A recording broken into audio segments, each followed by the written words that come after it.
Yo, it's your boy King Dom, aka Dominick King John Draper, and I'm here with allhiphop.com, and this is the Corner Store Conversations. We're here on 9th and Orange at Bull Bay Caribbean Restaurant, and man, we got a crazy interview for y'all today. Young Guru, Delaware's own, is gonna stop through, and y'all know who he is. He's the man from behind the boards for all of Jay-Z's albums, all his iconic work, everything from Rockefeller to now, and we're gonna make this pop. Make sure y'all stay tuned.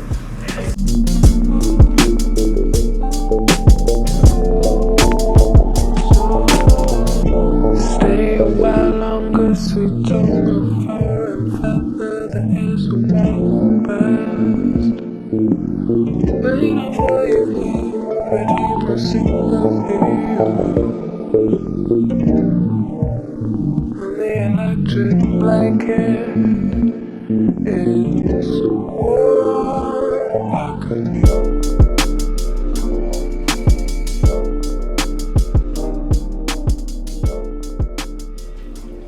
What's going on, y'all? It's your boy King Dom, aka Dominick Draper, and I'm here with the homie, the one and only Young Guru, man.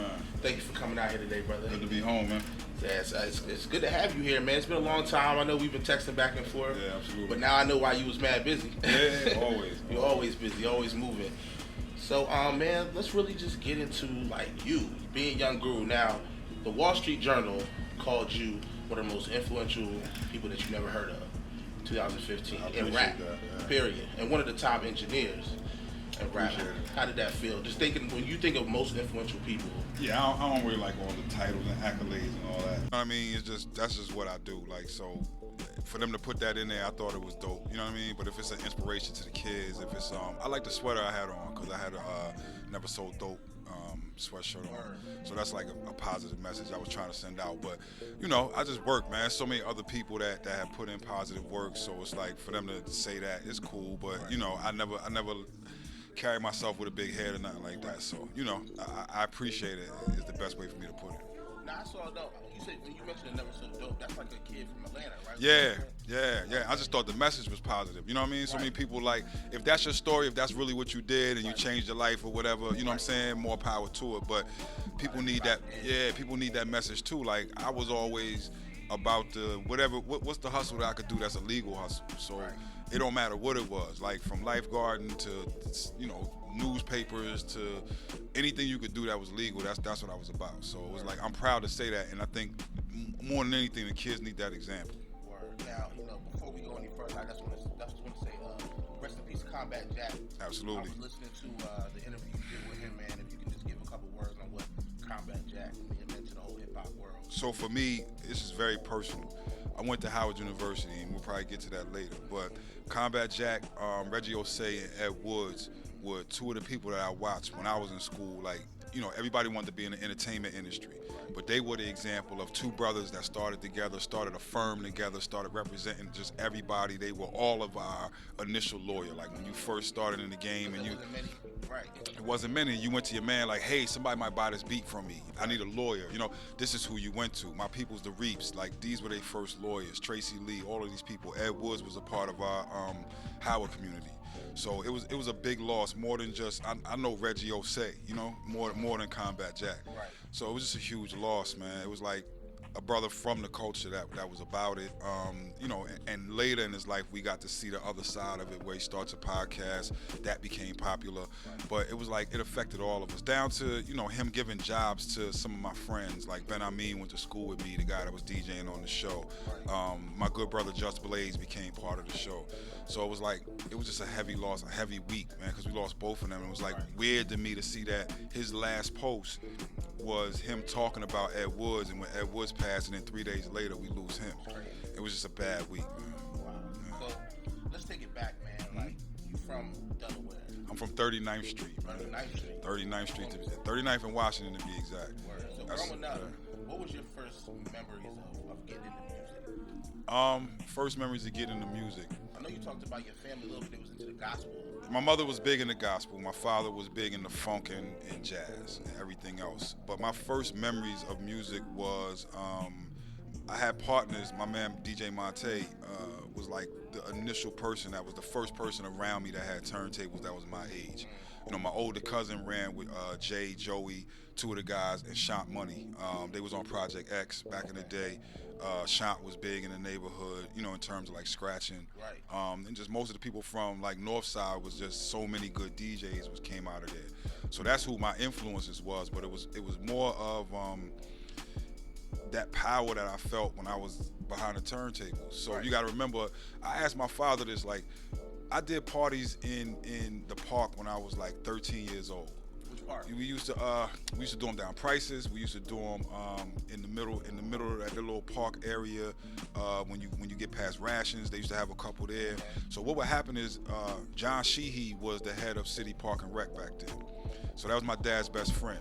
So I basically asked him, could I be in part of the DJ crew of when they started doing that. What they did was we had midnight basketball games back then. Okay. So you had the midnight basketball games over at West Center City, and then they'd pick a park, you know what I mean, around town that they would just have a party in. So they give us generators and all of that, and it was like, imagine being 13 and not having to figure out your social position.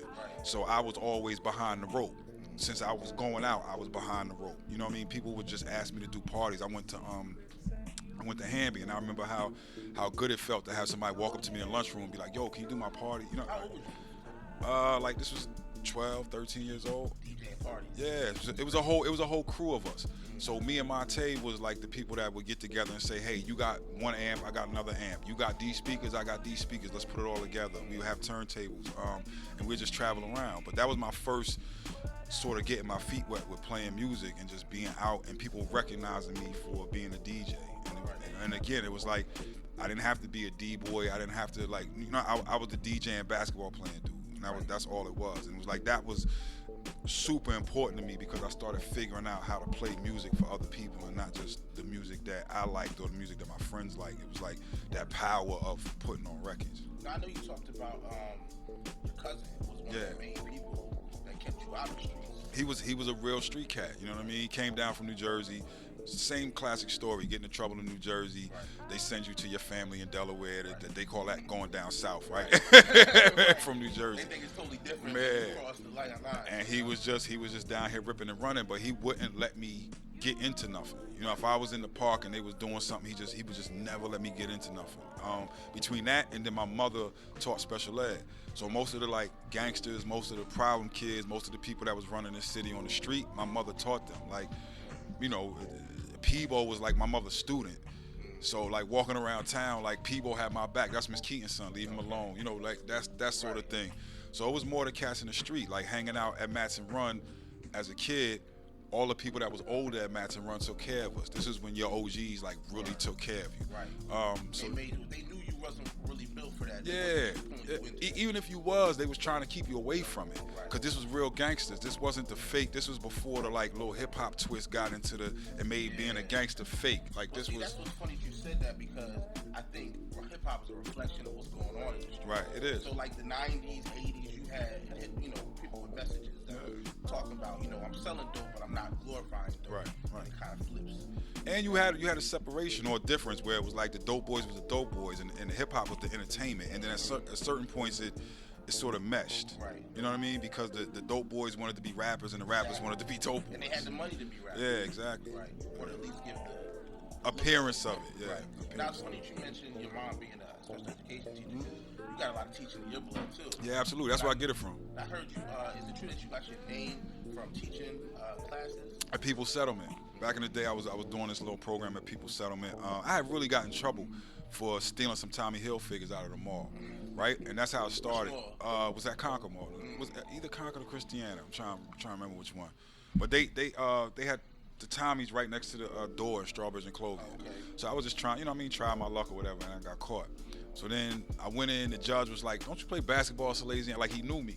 So he just let me off or whatever, but I had to do community service. So then my community service was at People's Settlement. Right. And that's where I started like teaching down there because it's just always in my blood. All the women in my family are teachers. Like, this is what my mom does. Okay. Yeah. So that's always been part of so how old were you? Who gave you the name Young Guru? When I was there, I was teaching about like African griots and gurus and things of that nature.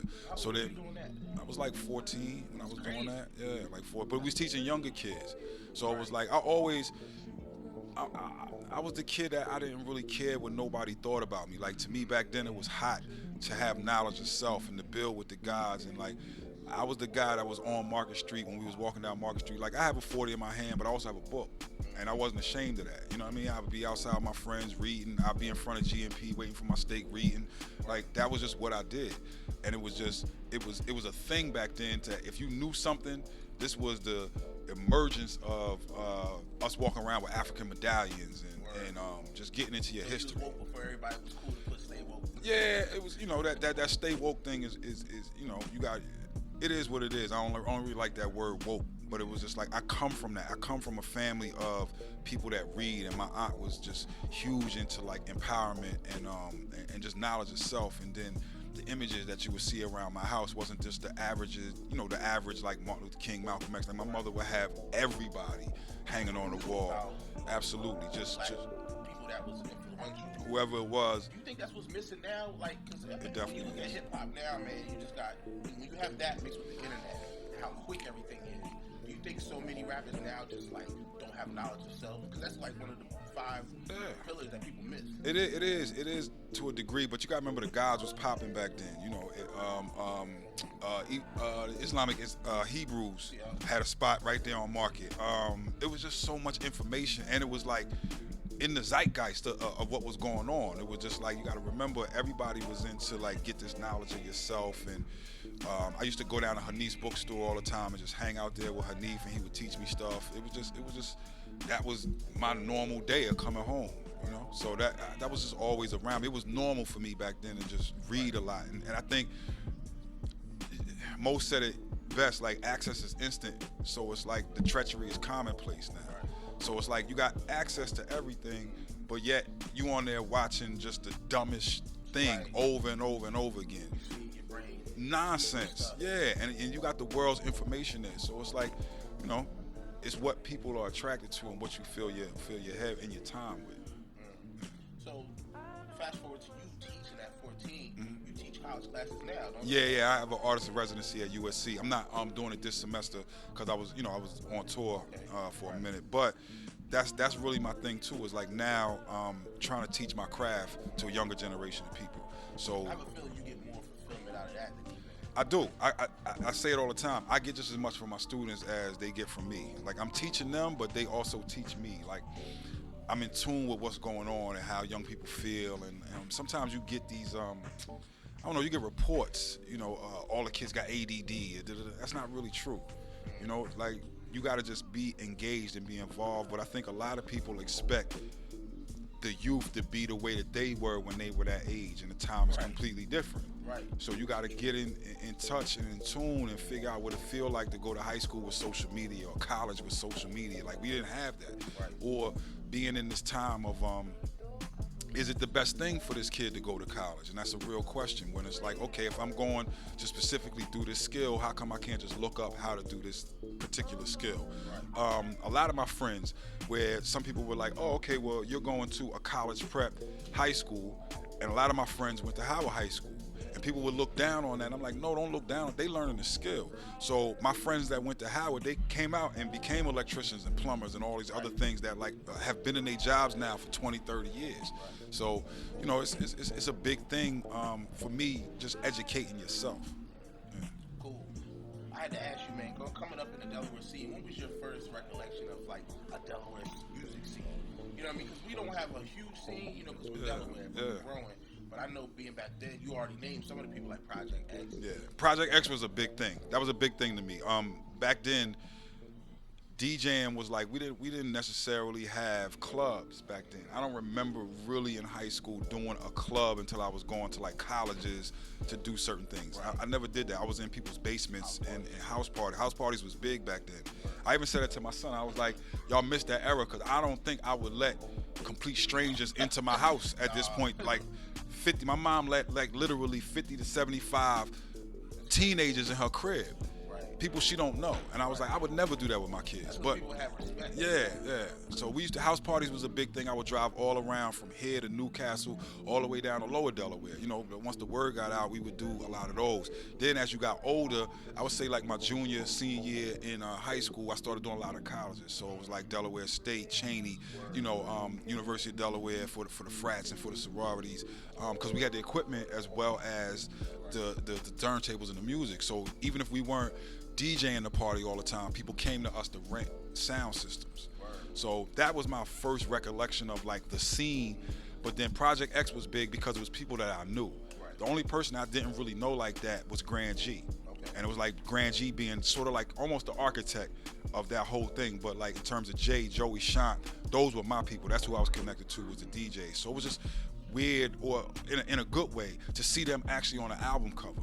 And there used to be a radio station at Mount Pleasant that they used to DJ on. Yeah. Wow. Yeah. Back then they even had a radio station. Yeah, that they used to DJ on. So it was like, oh, you could turn on the radio, hear your people, but it was more connected to me because those were my guys. So seeing them on an album cover made a big difference. And then Riverside Bucket 26 becoming such a big record, like being able to control a whole party with that one record. Or like if I wanted to, like, I don't know, end the party, I could throw on certain records like Straight Outta Compton, and I knew that was gonna start a fight.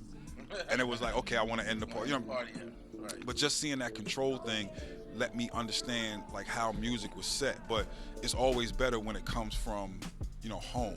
So hearing like you could understand why KRS would make it South Bronx and people would go crazy. But hearing Riverside Bucket 26, you know what I'm saying? Yeah, Peebo, my sidekick Tyson's not gonna record to Peebo, it ain't. And I'm like, I know him. You know what I'm saying? It's those sort of things with like, yo, you could really do this. And then between that and like trying to figure out how to make records. So I was, you know, I was just going to find a little $50 hour studio and figure out how to make records and figure out like what did they use, what was the break beat, what should I put in there, how was this constructed. Like trying to figure out all of those little things was what introduced me to the scene here. Do you think that you being a DJ was instrumental in you being a good engineer? Absolutely. It's the foundation. It's the learning sonics, learning what make people move, learning how to, if I put on a record and I see people stop dancing or sort of move towards the, you know, start talking or whatever, it's like, okay, I missed with that one, what's the next one? So I learn how to stay like 2 or 3 records ahead in my head of when I'm doing the party. So then when I'm engineering records, Chucky Thompson told me this one day. He was like, I want to sit you with these people so that you can get this technical aspect of what they do. Because once you get the technical part, you have something that they can't get, which is that you were born in this, you grew up in this, and sonically you understand where the music's supposed to be. So DJing is the thing that took me to understanding the way that hip hop's supposed to sound. So it allowed me to put my own like sort of spin on the way I thought records should sound. Right. Speaking of Chucky Thompson, we'll be right back. We're gonna talk about Chucky Thompson, how you got started in engineering. Absolutely. Corner Store Conversations, King Dom, Young Guru.